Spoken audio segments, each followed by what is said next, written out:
Apparently journaling is a good way to stop your mind from racing when you're trying to sleep at night, so.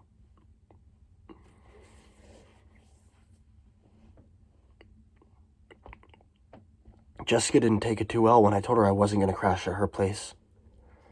She's worried that I might have a concussion and she doesn't want me sleeping alone, but there's no way that I'm going back to Eagle Place until something's done about those assholes calling themselves Neighborhood Watch. More like neighborhood bullies. Dave from B-Sun got me a new tent. Man, was he pissed when I told him that my other one got slashed while I was downtown busking. I found a sweet spot, though. Nobody will find me there. Back in Mohawk Park, it's a little bit of a walk from downtown, but at least I don't have to go through Eagle Place to get there.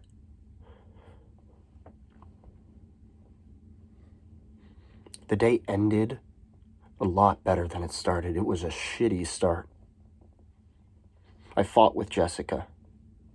And then I got jumped by those vigilante assholes as I was leaving her place. So I headed downtown for my morning fix, but that's when Dave from B-Sun walked by and asked what I was doing out at 6 a.m. He offered me some harm reduction supplies. I said I could really use some shorts, so he was going through the kit and he asked me how I was doing. I just said fine, like I always do, knowing that no one really cares about the answer.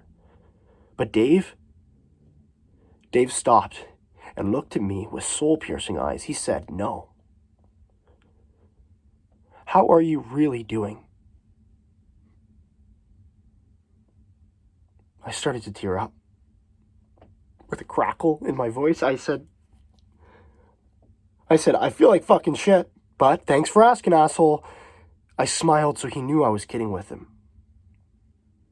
I was really thankful that he called me on it, though, especially after the day I had. I really needed someone to talk to. And Dave asked me if I had breakfast yet. I hadn't, so he offered his treat.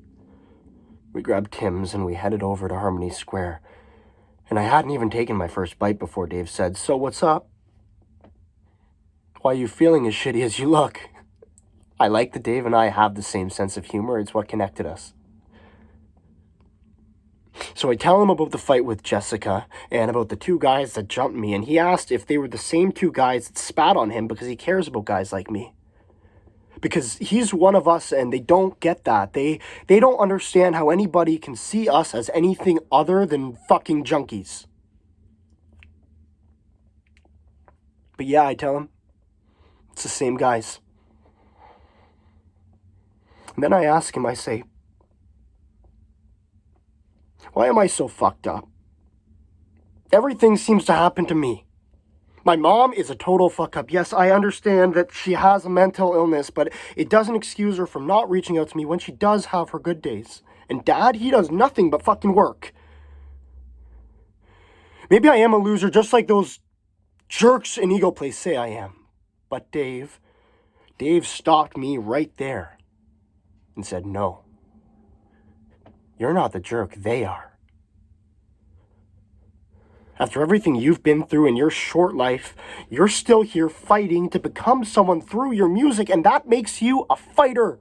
And it's the fighters that make it through. So I said, what about all that crap that people say about us? I get blamed for leaving my needles all over.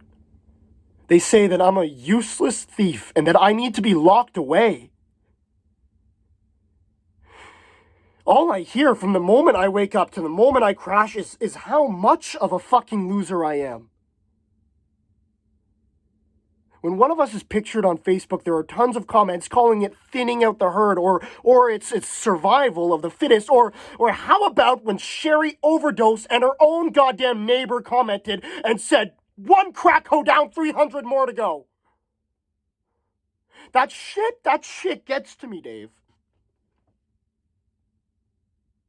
Sherry's mom, she won't even leave the house because of comments like that.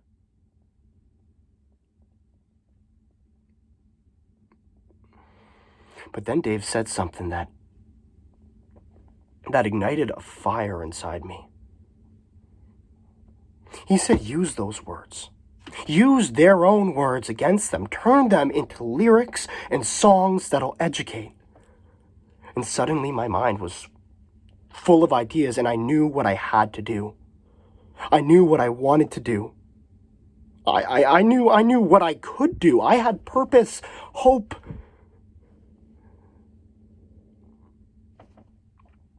But then reality sank in. And I said, Dave, I don't know where to start. Dave stood up and said, let's go for a ride. Dave took me to a clinic and introduced me to Cindy, one of the counselors there. He asked if she had time to chat with me. She did. And on his way out, Dave looked back at me and said, hey, don't you fuck this up, asshole. And I had a really good chat with Cindy. It wasn't what I expected.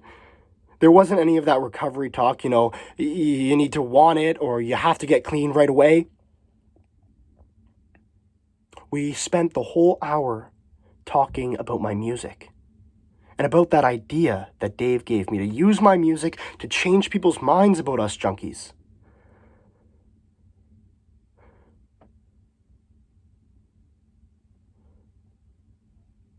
So yeah, it actually was a good day. And tomorrow I'm going to talk to Cindy about getting on methadone.